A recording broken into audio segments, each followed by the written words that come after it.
Friends, welcome to the freedom classes. कैसे हो आप सब लोग? जैसे कि हम क्लास +2 की केमिस्ट्री के मोस्ट इम्पोर्टेंट टॉपिक और हमारी नेमिंग रिएक्शन कंप्लीट हो गई है, तो आज हम सिर्फ क्लास 10th से रिलेटेड और जो बायोलॉजी के जो हमारे मोस्ट इम्पोर्टेंट जो दो मेन टॉपिक्स हैं क्लास 10th के लिए भी और जो कंपटीशन के लिए जो दो हमारे मोस्ट इम्पोर्टेंट टॉपिक है, तो आज हम उनको डिस्कस करेंगे।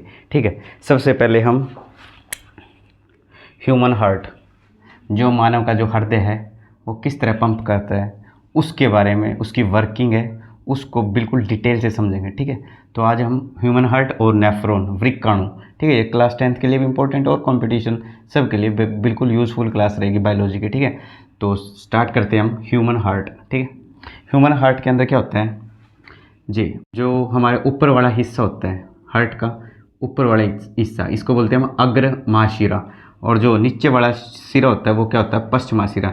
जैसे कि हमारा जो ब्लड का सर्कुलेशन होता है ऊपर से नीचे जो हार्ट की तरफ जा रहा है, ऊपर से नीचे, ऊपर वाले को क्या बोलते हैं, अग्रमाशिरा। जो पैरों से नीचे से ऊपर की तरफ जो हमारा ब्लड सर्कुलेट होता है उसको बोलते हैं पश्चिमाशिरा।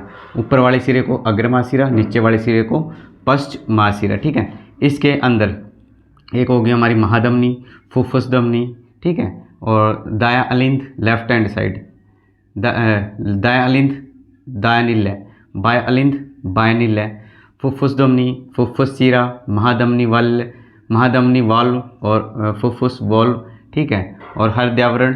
ठीक है, ये सारे क्या है, इसके ह्यूमन हार्ट के पार्ट्स हैं। ठीक है, तो सबसे पहले इसकी वर्किंग को स्टार्ट करते हैं। ठीक है, तो अग्रमाशिरा से भी और पश्चिमाशिरा से भी हमारा डीऑक्सीजनेटेड ब्लड, मतलब कि जहाँ पे ऑक्सीजन मुक्त ब्लड है, जहाँ पे ऑक्सीजन नहीं है ब्लड के अंदर, ठीक है, वो ऊपर से भी आएगा हमारा, वो नीचे से भी आएगा। ठीक है, कौन सा ब्लड है हमारा, डीऑक्सीजनेटेड ब्लड। डीऑक्सीजनेटेड ब्लड का मतलब क्या है कि यहाँ पे हमारा ऑक्सीजन मुक्त ब्लड है, जहाँ पे ऑक्सीजन नहीं है तो वहाँ पे जो हमारा ब्लड है ऊपर से भी आएगा और नीचे से भी आएगा। सबसे पहले ये कहाँ पे इकट्ठा होगा हमारा, दाएं अलिंद के अंदर। कहाँ पे इकट्ठा होगा हमारा, दायां अलिंद। ठीक है, तो दाएं अलिंद में हमारा डीऑक्सीजनेटेड ब्लड, यानी कि ऑक्सीजन मुक्त ब्लड, जहाँ पे ऑक्सीजन की कमी है वो ब्लड हमारा दाएं अलिंद के अंदर इकट्ठा होगा। उसके बाद वो कहाँ से क्रॉस करेगा, हमारे फुफ्फुस वॉल्व। फुफ्फुस वॉल्व का काम क्या होता है, जो हमारा ब्लड का जो सप्लाई है, ताकि वो जो ब्लड की सप्लाई है वो सीधे फॉरवर्ड जा सके, मतलब आगे जा सके, ना कि पीछे की तरफ जा सके। ठीक है, तो वॉल्व का काम होता है ब्लड की सप्लाई को आगे की पहुंचाने के लिए, ब्लड को पीछे ना पहुंचाए, इसलिए हमारे क्या होते हैं, फुफ्फुस वॉल्व्स और महाधमनी वॉल्व्स होते हैं। ठीक है, तो हमारा जो ब्लड है डीऑक्सीजनेटेड ब्लड, मतलब कि ऑक्सीजन मुक्त, जहाँ पे ऑक्सीजन नहीं है वो ब्लड ऊपर से भी और नीचे से भी आएगा। कहाँ इकट्ठा होगा, हमारे दाएं अलिंद के अंदर इकट्ठा हो जाएगा, और वो दाएं अलिंद से होता हुआ फुफ्फुस वॉल्व को क्रॉस करते हुए हमारे दायां नीले के अंदर आ जाएगा। ठीक है, उसके बाद ये हमारा जो ब्लड है वो कैसा है, डीऑक्सीजनेटेड ब्लड, मतलब कि यहाँ पे ऑक्सीजन नहीं है हमारे ब्लड के अंदर। ठीक है, तो यहाँ से होता हुआ वो कहाँ की तरफ चला जाएगा, हमारा फुफ्फुस धमनी। ठीक है, फुफ्फुस का मतलब होता है फेफड़े, फुफ्फुस धमनी के अंदर जाएगा। फुफ्फुस धमनी से वो कहाँ की ओर चला जाएगा, हमारे लंग्स, मतलब फेफड़ों की ओर चला जाएगा।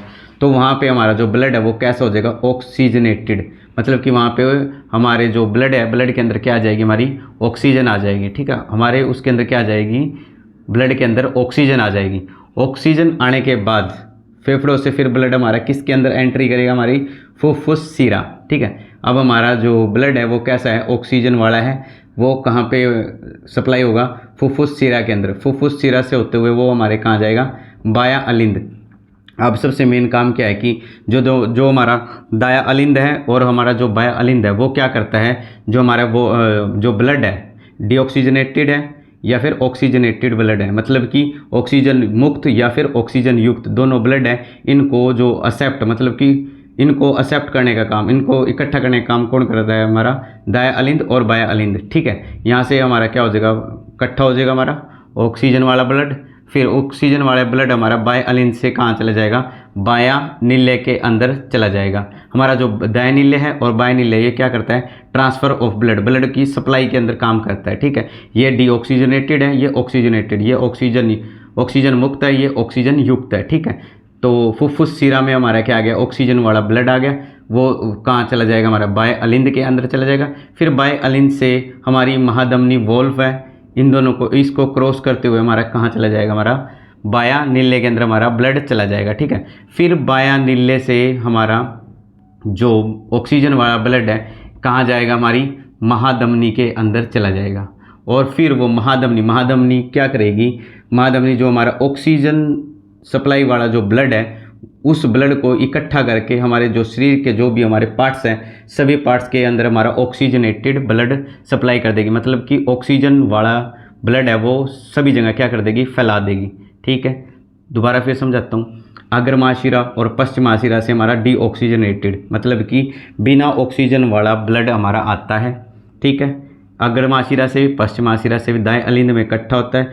दाएं अलिंद से इकट्ठा होने के बाद वो फुफ्फुस वॉल्व से क्रॉस करके दाएं नीले के अंदर जाता है, ठीक है। ऑक्सीजन मुक्त मतलब कि डीऑक्सीजनेटेड ब्लड, फिर वो वहाँ से इकट्ठा होकर फुफ्फुस धमनी के अंदर जाता है। फुफ्फुस धमनी से ये फेफड़ों के अंदर जाता है। फेफड़ों के अंदर जो हमारा ब्लड है वो क्या करता है, हमारा ब्लड के अंदर क्या आ जाती है, ऑक्सीजन सप्लाई होने के बाद वो फुफ्फुस शिरा के अंदर आता है। फुफ्फुस शिरा से वो बाएं अलिंद से, फिर बाएं अलिंद से होके वो महाधमनी वॉल्व्स को क्रॉस करते हुए बाएं नीले के अंदर आता है। फिर बाएं नीले के अंदर से क्रॉस करने के बाद वो हमारी महाधमनी के अंदर चला जाता है और महाधमनी से हमारा ऑक्सीजन वाला ब्लड हमारे शरीर के सभी हिस्सों के अंदर चला जाता है। तो इस प्रकार हमारा जो मानव का जो ह्यूमन हार्ट है वो ऐसे वर्क करता है, ठीक है।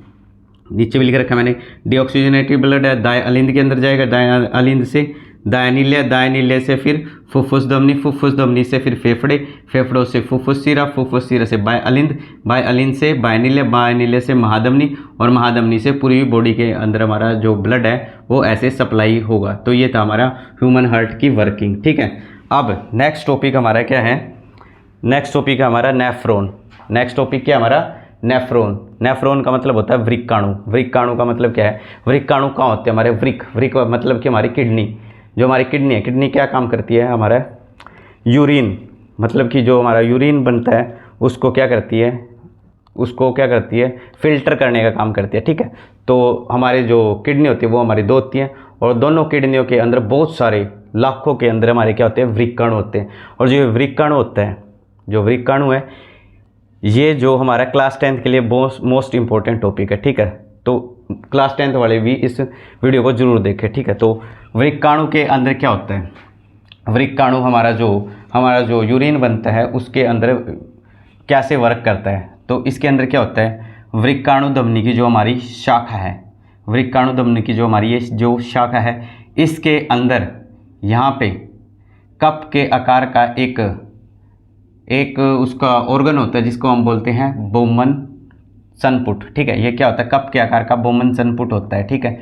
अब इसी के अंदर ये क्या है, हमारी कैपिलरी के गुच्छे होते हैं, हमारे क्या है, कैपिलरी के बहुत सारे गुच्छे होते हैं। उन गुच्छों को हम क्या बोल देते हैं, ग्लोमरुलस। इसको हम क्या बोल देते हैं, ग्लोमरुलस, ठीक है। ये क्या करता है, पदार्थों का आदान प्रदान, ये क्या करता है, हमारे जो पदार्थ हैं उसका क्या करता है, आदान प्रदान करता है। जो हमारा जो यूरिन कैसे बनता है वो उसकी वर्किंग पढ़ रहे हैं हम। क्या होता है इसके अंदर, वृक्कधमनी की जो शाखा है इसके अंदर क्या होगा, कैपिलरी के जो गुच्छे हैं वो क्या होंगे, ग्लोमरुलस होंगे। ये क्या करता है, पदार्थों का आदान प्रदान करता है। इसके जो आउटर कवरिंग होती है जिसको हम बोमन सनपुट कहते हैं और ये कैसा होता है, कप के आकार का होता है, ठीक है। इतनी वर्किंग हमने पढ़ ली। अब जो पदार्थों का आदान प्रदान होता है इसके अंदर क्या होता है, हमारा जल भी होता है, H2O भी होता है, ग्लूकोज भी होती है, C6H12O6 भी होती है, अमीनो एसिड भी होते हैं, ठीक है।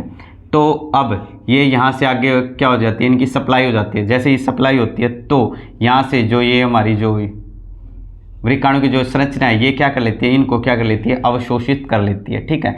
इसके अंदर देखो एक होता है हमारा पीसीटी का मतलब होता है प्रोक्सो कॉन्वोल्यूटेड ट्यूब, ठीक है। और एक होती है हमारी डीसीटी, डेक्स्टल कॉन्वोल्यूटेड ट्यूब, ठीक है। और अब इसके अंदर एक ये यू शेप की हमारी जो ये यू शेप की जो ट्यूब सी बनी हुई है इसको बोल देते हैं हम हेनल लूप, ठीक है। इसको क्या बोल देते हैं हम, हेनल ट्यूब। और उसके बाद क्या होता है हमारे यहाँ पे लास्ट में क्या है, संग्राहक वाहिनी। अब इसके अंदर क्या हो जाता है, यहाँ पे हमारा क्या है, कैपिलरी के बहुत सारे गुच्छे बने हैं। इन गुच्छों को हम क्या बोल देते हैं, ग्लोमरुलस, ठीक है। यहाँ पे पदार्थों का क्या होता है, हमारा आदान प्रदान होता है, H2O बनता है, हमारा ग्लूकोज होता है, अमीनो एसिड होता है, ठीक है। और जैसे ये आगे सप्लाई होती है तो इन ये छोटी छोटी इनके द्वारा क्या कर लिया जाता है, इनको अवशोषित कर लिया जाता है। ठीक है, अवशोषण कर लिया जाता है, इनको क्या कर लिया जाता है, अवशोषित कर लिया जाता है। जब इनका अवशोषण होता है तो ये किससे क्रॉस होती है, हेनल लूप से क्रॉस होने के बाद क्या हो जाती है, अब आगे हमारा क्या है, जो ये H2 है, ग्लूकोज है, अमीनो एसिड है, ये तो अवशोषित हो गया, बच गया क्या हमारा यूरिया और हमारा H2O, जल और जो हमारा यूरिया जो हमारा यूरिन के अंदर मदद करता है, यूरिया। ठीक है, तो ये क्या होता है, आगे जाके हमारा संग्राहक वाहिनी के अंदर इकट्ठा हो जाता है। ये क्या हो जाता है, हमारा संग्राहक वाहिनियाँ, ये हमारी क्या है, संग्राहक वाहिनियाँ है, ये अलग है, ये अलग है, ये आगे आगे क्या है, ये आगे यूनिट है, पूरी बड़ी यूनिट है हमारी संग्राहक वाहिनियों की। अब संग्राहक वाहिनियों के अंदर क्या हो जाता है, हमारा यूरिया और हमारा जल क्या हो जाता है, इकट्ठा हो जाता है। ठीक है, क्या हो जाता है, संग्राहक वाहिनियों से हमारा जो यूरिया और हमारा जो जल है, वाटर है, वो इकट्ठा होके कहाँ चला जाता है, हमारी मूत्र वाहिनियों, हमारे यूरेटर के अंदर चला जाता है, और यूरेटर से यूरिनरी ब्लैडर के अंदर जाता है, और यहाँ पे हमारा क्या हो जाता है, यूरिया।